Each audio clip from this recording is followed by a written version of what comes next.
창세기 21장 9절부터 21절까지 말씀 다 같이 한 목소리로 합독하겠습니다.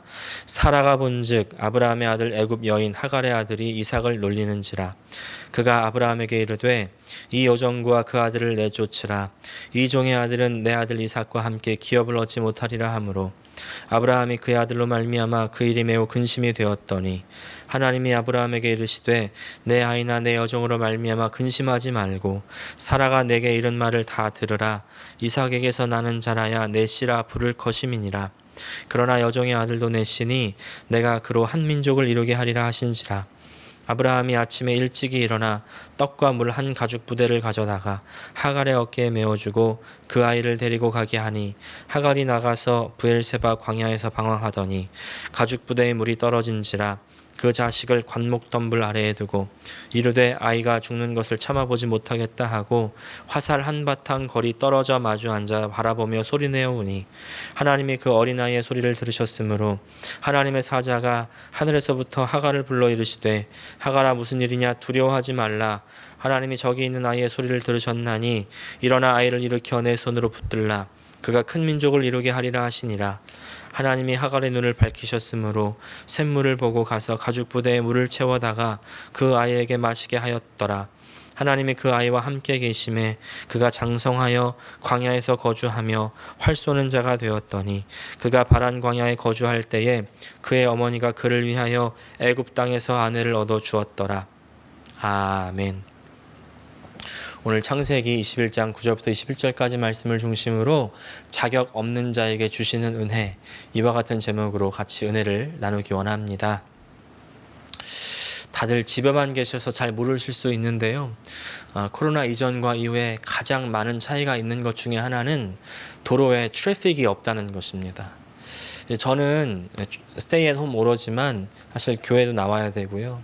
또 우리 성도들 신방도 다니고 또 우리 권사님들 필요한 것들 있으면 또 도와드리러 이렇게 병원도 가고 하기 때문에 이제 운전을 해보면요. 도로에 차가 없습니다. 사실 지금은 좀 차가 많아졌는데 그래도 트래픽은 없고요. 처음 코로나 바이러스 시작됐을 때는 거의 차가 도로에 거의 없다시피 했었는데요. 최근에 도로에 트래픽이 생긴 때가 있었습니다. 지난 5월 2일인데요. 토요일이죠. 마푸나푸나라는 곳에서 갑자기 트래픽이 많아졌었습니다. 수백 대의 차량이 갑자기 늘어섰고요. 경찰들도 배치가 되었습니다. 알고 봤더니 한 식료품 업체가 이제 어려운 가정들을 위해서 식품 나눔을 한 겁니다. 11시부터 나눔을 시작한다고 했는데 인터뷰를 보니까 6시부터 줄을 섰다는 거예요. 그래서 그 일대의 교통이 마비가 되었다는 겁니다. 하와이 가정들이 얼마나 지금 어려움을 겪고 있는지를 단적으로 보여주는 예가 아니겠습니까? 코로나 바이러스가 직접적으로 사람들의 그 건강에 악 영향을 미치기도 했지만요. 그 이면에 사실은 이제 회사들이 문을 닫게 되면서 경제적으로 각 가정들이 얼마나 어려움을 겪고 있는지 지금 뉴스를 보니까 하와이 가정의 3분의 1 이상이 실업수당을 신청했다는 겁니다. 여러분 혹시 운전하고 다니시는 분들은 눈치채셨는지 모르겠는데 이제 가다 보면요. 건물의 한 상가씩은 비워져 있는 것들을 보게 되는 때가 있습니다. 제가 자주 다니는 길이 와이알라이 애비뉴인데 이제 제가 집에서 교회까지 가는 그 길을 가다 보면 한 건물은요 1층 전체가 다 비워져 있는 모습을 발견하게 됩니다. 여전히 코로나 바이러스의 위협이 아직까지 있는 가운데 이제는 경제적인 위협까지도 직면하고 있다는 사실입니다. 정말 마음이 답답하고 한숨이 나오는 그런 상황이죠. 가정들에게는 그 어느 때보다도 혹독한 상황입니다. 이런 어려운 때 우리 기도해야 합니다. 이런 말 많이 들으셨을 겁니다. 기도해야 됩니다. 이렇게 하면 또 기도냐고, 또 기도하라는 소리냐고 이렇게 답답하게 여기시는 분 있을지 모르겠는데요. 여러분 진정 하나님의 사랑하심과 그 능력을 믿으신다면 여러분 기도하셔야 됩니다. 왜냐하면 그것이 하나님의 법칙이기 때문입니다. 성경의 원리이기 때문입니다. 우리가 법칙대로 경기하지 않으면서 왜 나한테만 페널티가 있냐고 이렇게 반문한다면 그것 정말 미련한 것 아니겠습니까? 마찬가지로요. 기도하지 않으면서 되는 것도 없다고 하는 것처럼 이상한 것도 없는 겁니다. 근데 기도가 되지 않는 그런 상황들이 있죠. 바로 오늘날과 같은 그런 상황이에요.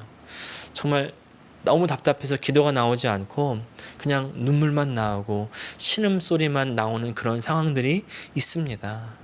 그렇지만 그런 눈물과 그런 신음이 하나님을 향해 있다면 하나님께서는 그 울음과 또 신음소리를 들으시고 응답해 주십니다.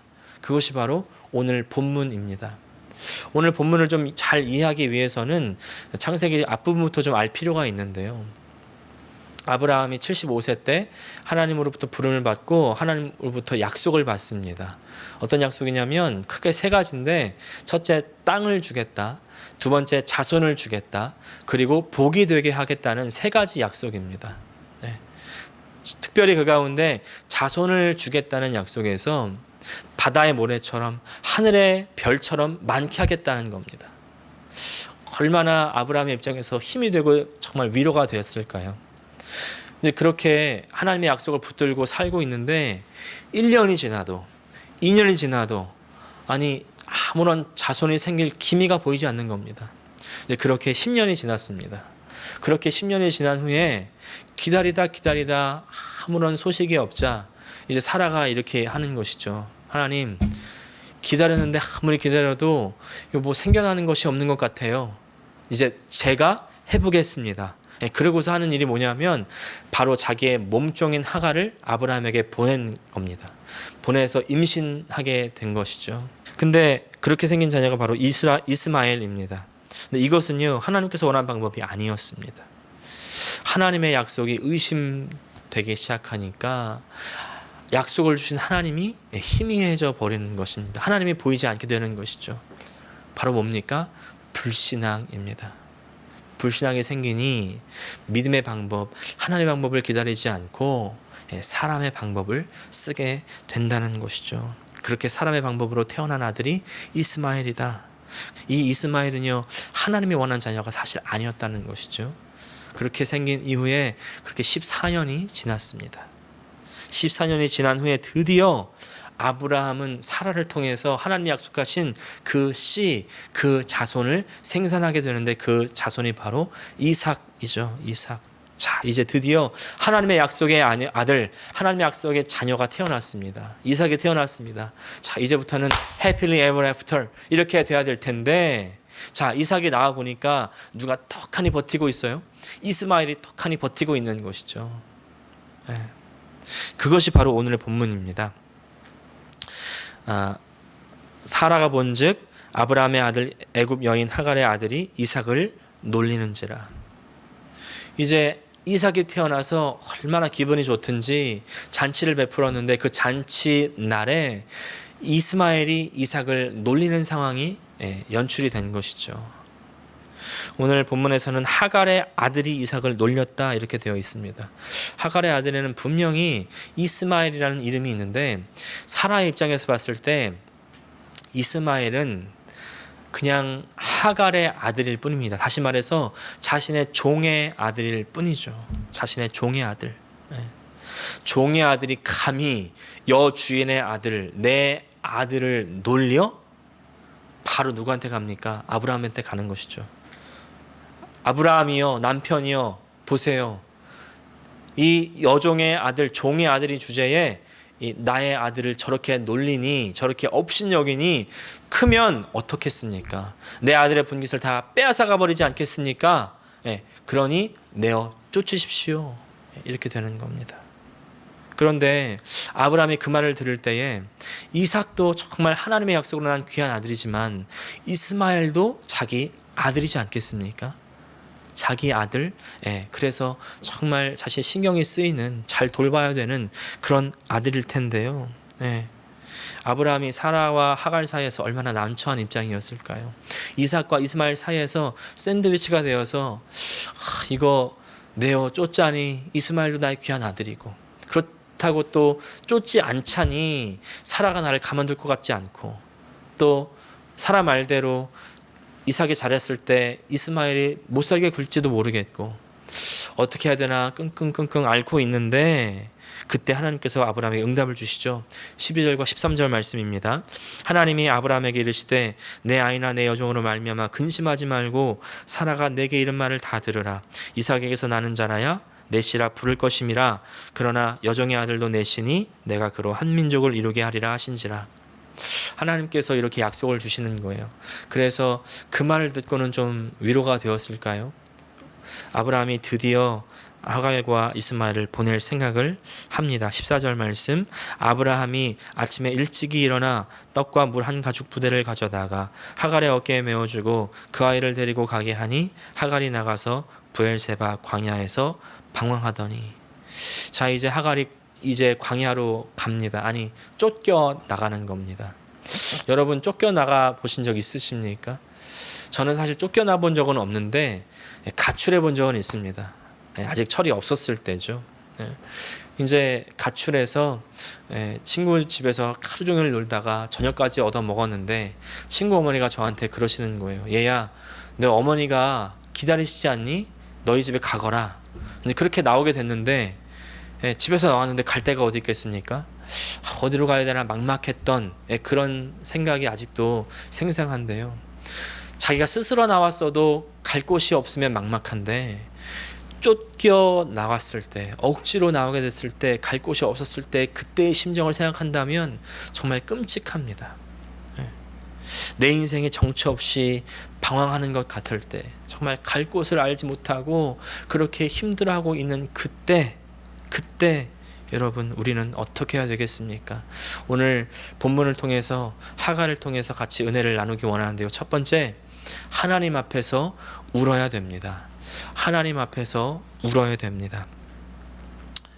광야에서 방황할 때 하갈이 자신의 인생을 생각했을 때, 그 기구한 인생을 생각할 때 얼마나 정말 통곡이 나왔을까요?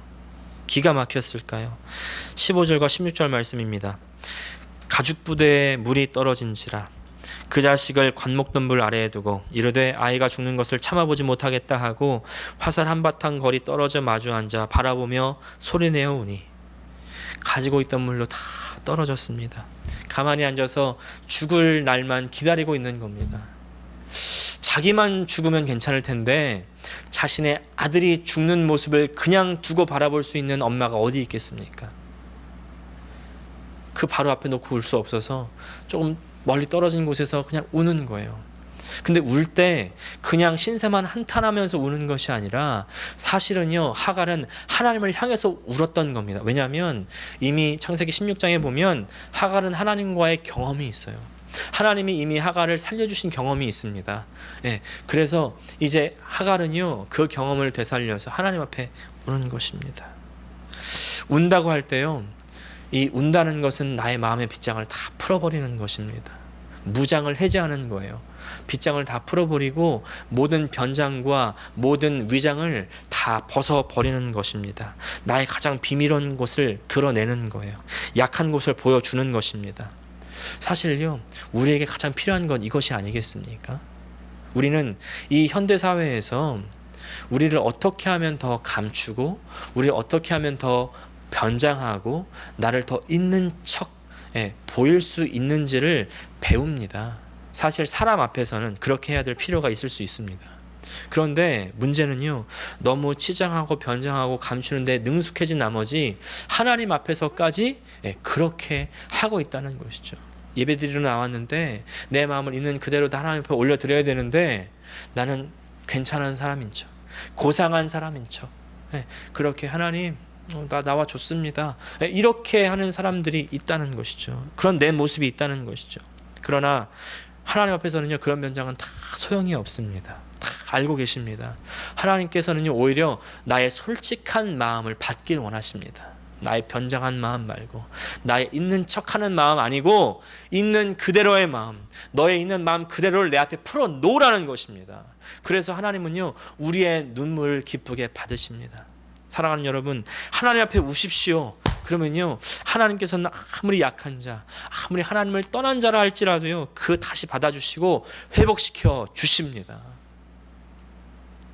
우리 17절 18절 말씀 같이 읽겠습니다.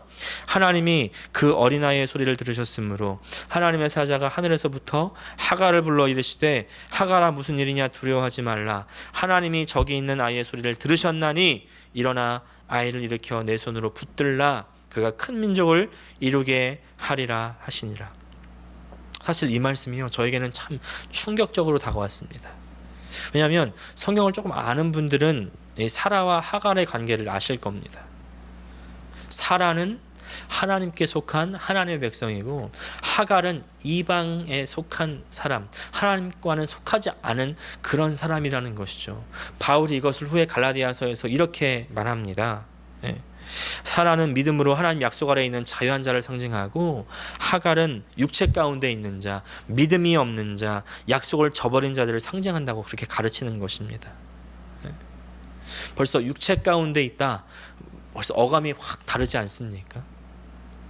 구속사적인 관점에서 보면 하갈 같은 사람들은 하나님의 계획 안에서는 필요 없는 사람 아니겠습니까? 오히려 방해되는 사람 아니겠습니까? 생각해 보세요. 이스마엘이 없어진다면 이삭의 인생이 얼마나 더 꽃피겠습니까? 하나님 계획 속에서 있을 자리가 없는 사람들, 자격이 없는 사람들, 그런 사람들이 바로 이 하갈과 이스마엘인 것 같은데, 그래서 죽어도 아무 상관없는 사람들인 것 같은데, 그런데 하나님은 다르십니다. 하나님께서는요 자기에게 부르짖는 이 여인, 이방 여인, 그리고 이 육체의 아들, 그 이스마엘이 죽어가는 그 아들을, 그 신음을 들으시고 그들에게 은혜를 베푸신다는 것이죠. 사랑하는 여러분, 우리는 어떻습니까? 우리는요 자격이 없다고 생각하는 사람들에게 함부로 대하지 않습니까? 내 편 아니면 깔아 뭉개고요, 또 죽어가든 말든 상관하지 않습니다. 그러나 하나님은 다르십니다. 모두를 다 품으십니다. 하나님은 모두에게 동일한 은혜를 베푸십니다. 아니 오히려 하나님은 약자를 불쌍히 여기시고요, 고통으로 신음하는 자들을 들으시고 그들에게 응답해 주십니다. 하나님께서 아브라함과 이삭과 야곱의 가정을 선택하셨지만, 그러나 그랬다고 해서 선택하지 않은 다른 사람들을 그냥 기회를 안 주신 것이 아닙니다. 하나님께 부르짖으면 하나님께서는 응답하셨고 그들에게 은혜를 베푸셨습니다. 혹시 우리 중에 무자격자라고 생각하시는 분들 있으십니까? 나 같은 사람이 무슨. 여러분, 그 무자격자에게 하나님께서는 동일하게 은혜를 베풀어 주신다는 거예요. 조건은 뭡니까? 하나님 앞에 마음을 풀어놓으십시오. 모든 위장과 치장을 다 내려놓으십시오. 하나님 앞에 그냥 나와 우십시오. 하나님을 향해서 우십시오. 하나님께서는 돌보십니다. 또 반대로 내가 아는 사람 중에서 저 사람은 자격 없다고 생각하는 그런 사람이 있으십니까? 그 사람 또한 하나님께서 사랑하시고 돌본다는 사실을 기억하시기를 바랍니다. 하나님께서 은혜를 베푸시는 그 사람들에게 우리도 함께 돌보고 우리도 함께 은혜를 베풀어야 될 줄 믿습니다. 하나님 앞에서 울고 부르짖는 사람들에게 하나님은 은혜를 베푸십니다. 하지만 거기서만 멈춘다면 우리 신앙도 거기서 멈춥니다. 여기서 멈춘다는 말은요, 유지한다는 말이 아닙니다. 끝이 난다는 것입니다. 은혜를 맛보았다면 거기서 멈추지 말고 이제는 하나님의 약속 안으로, 하나님의 영역 안으로 더 들어오셔야 됩니다. 진정한 믿음의 여정을 시작해야 됩니다.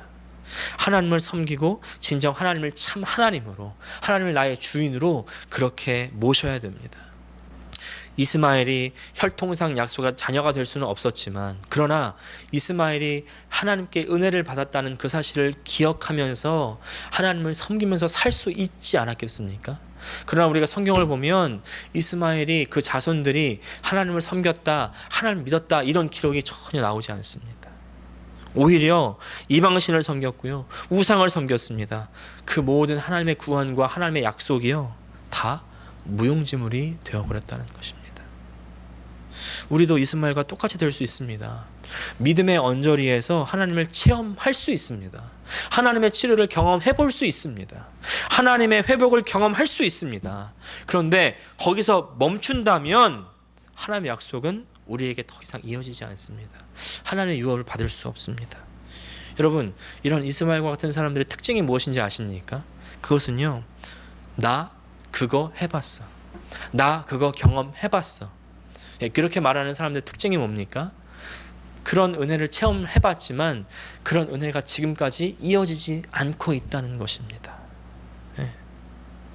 경험해봤지만 지금은 그의 은혜가 사라졌고 그 열정이 사라졌고 하나님의 약속과는 상관없는 사람이 되어버렸습니다.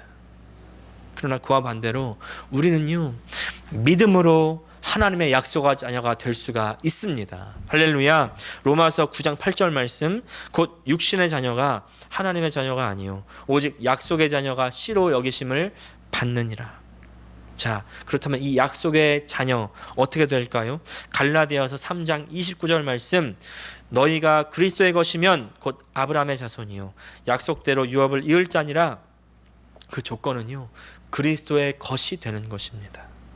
그리스도에게 사로잡히는 것입니다. 온전히 붙들리는 것입니다. 사랑하는 여러분, 이 단계까지 들어가셔야 되는 것입니다. 그래야 하나님께서 우리에게 약속하신 그 모든 복이 온전히 우리의 것이 됩니다. 할렐루야. 오늘 말씀을 마무리하고자 합니다. 바로 지난주에 페이스북에 올라온 한 러시아 선교사님의 글을 읽었습니다. 러시아의 코로나 바이러스 상황은 굉장히 좋지 않다고 합니다. 나아질 기미가 없고 매일매일 기록을 경신한다는 겁니다. 근데 통제 기간이 길어지면서 혼자 똑똑한 사람들이 많아졌다고 합니다. 이제 며칠 전에 이 선교사님 부부가 식료품점에 음식을 사러 갔는데 마스크를 쓴 사람을 한 명도 만나지 못했다는 것입니다. 초반에는 마트나 가게 점원들이 마스크도 쓰고 장갑도 끼고 아주 잘 착용을 했는데 이제 그조차도 흐지부지 되었다는 것이죠. 한 사람이 마스크를 쓴 이 선교사님 부부를 한심하다는 듯이 이제 바라보면서 이렇게 말하더라는 거예요. 바이러스 같은 것은 있지도 않고 원래부터 없었는데 나라에서 국민들을 통제하려고 만들어낸 말인데 바보같이 그거를 믿느냐는 겁니다. 러시아 사람들 중에서 특별히 30대, 40대 중에서 이런 사람들이 많고요. 또 도시 사람들보다는 시골 사람들 중에 이런 사람들이 많다는 겁니다. 왜 이런 생각을 하느냐면 자기나 자기 식구들 중에서 내가 아는 사람들 중에서는 걸린 사람이 없기 때문이죠. 코로나 바이러스 걸린 사람을 보이지 못하기 때문에 아예 바이러스는 없다 이렇게 생각을 한다는 것입니다. 저는 그것을 읽으면서 신앙생활도 정말 똑같다는 생각을 했습니다. 신앙생활 한다고 하는 사람들 중에서도 이런 사람들 발견하게 되지 않습니까? 조금 겪어보고는 그런 거 없어. 자기가 경험해보지 못한 것들 없다고 단정하는 사람들이 있다는 것입니다. 하나님 그냥 관념적인 것이고 자기가 편하자고 믿는 것이지 뭐 종교생활하면 마음이 편안해지는 것이지 수양하는 것이지 무슨 응답이 있고 무슨 역사가 있냐는 식이죠. 그러나 사랑하는 여러분, 하나님 반드시 살아계십니다. 살아계셔서 그에게 부짖는 자에게 기도하는 자에게 반드시 응답하시는 하나님이심을 기억하시기를 바랍니다. 그래서 하나님은요 우리에게 기도하라고 하셔요. 기도하면 응답이 있다는 겁니다. 그래서 응답하시고 역사하시고 치료하시고 회복하시고 새 힘을 주신다고 약속하시는 것이에요. 그래서 우리가 잘하는 찬양 주만 바라볼지라 이렇게 노래하지 않습니까? 어두움에 밝은 빛을 비춰주시고 너의 작은 신음에도 응답하시니 너의 작은 신음에도 응답하신다는 것입니다. 조건이 뭐예요? 하나님을 향해서 우시기 바랍니다. 하나님을 향해서 신음하시기를 바랍니다. 하나님 반드시 응답해 주십니다. 우리가 성경을 볼 때요, 우리는 주로 성경의 메인 줄거리만을 따라갑니다. 성경의 정말 믿음의 선진들, 믿음의 위대한 그런 분들을 보면서 그렇게 닮아가고자 합니다. 그런데요, 성경에는 위대한 믿음의 인물들만 나오는 것이 아니죠. 이렇게 오늘 우리가 읽은 것처럼 하갈과 이스마엘과 같은 사람들, 어떨 때는 하나님의 약속과 상관없는 것 같고 오히려 하나님의 어떤 계획과 반대되는 것 같은 그런 사람들도 나옵니다. 그러나 여러분, 그런 사람들까지라도 하나님 앞에 나올 때, 하나님 앞에 울을 때, 하나님 앞에 신음할 때 하나님께서는 그 신음을 그냥 두지 않으시고 반드시 응답해 주십니다. 돌보아 주십니다. 회복시켜 주신다는 것을 기억하시기를 바랍니다. 사랑하는 여러분, 하나님께서는 고통으로 신음하는 사람들의 소리를 결코 경시하지 않으십니다. 하나님 앞에 나와 오십시오. 하나님께서는 들으시고 은혜를 베풀어 주십니다. 난 자격 없어. 이렇게 말씀하시는 분들 혹시 있으십니까? 하나님은 자격 없는 나를 위해서 그 아들까지라도 다 주신 줄을 기억하시기를 바랍니다. 이 은혜를 받으십시오. 그리고 그 받은 자리에서 멈추지 마시고 더 하나님의 약속의 자리로, 하나님의 은혜의 자리로 나오시기를 바랍니다. 믿음의 깊은 곳까지, 그래서 그리스도의 것이 되시기를 바랍니다. 그것이 바로 하나님께서 우리에게 원하시는 참된 믿음의 여정입니다. 우리 저 천성에 이를 때까지 포기하지 않고 끝까지 하나님의 약속을 붙드시는 저 여러분 되시기를 주님의 이름으로 축복합니다. 기도하시겠습니다. 하나님 아버지, 우리가 하나님의 약속을 붙드는 사람 되게 하여 주시옵소서. 아버지, 내가 나 자신을 볼 때에 무자격자와 같고, 아버지 하나님의 나올 염치가 없는 사람일 수 있지만, 그러나 거기서 멈추지 않게 도와주시고 하나님 앞에 나의 마음을 있는 대로 다 쏟아 놓게 하여 주시옵소서. 변장과 위장의 막을 다 치워버리게 하여 주시고, 아버지 나의 민낯으로 벌거벗은 자와 같이 있는 그대로 하나님 앞에 나올 때에 주님, 우리를 불쌍히 여겨주시고 우리를 돌보아 주시고 우리를 감싸 안아 주시며 우리를 회복시켜 주실 줄을 믿습니다. 하나님, 우리가 다 이 은혜를 경험하게 하여 주시고, 아버지 그러나 이 은혜를 경험하는 것에서만 그치는 것이 아니라 아버지 우리가 더 나아가 정말 믿음의 깊은 곳까지 들어가게 하여 주시옵소서. 우리가 그리스도의 것, 그리스도의 소유가 되기까지 전진하고 나아가게 하여 주시옵소서. 마지막 저 천국에 이르는 그날, 잘 왔다 내 딸아, 잘 왔다 내 아들아, 나의 것 나의 소유야, 이렇게 말씀하실 수 있는 우리 모든 주의 백성들 다 되게 하여 주시옵소서. 예수님의 이름으로 기도합니다.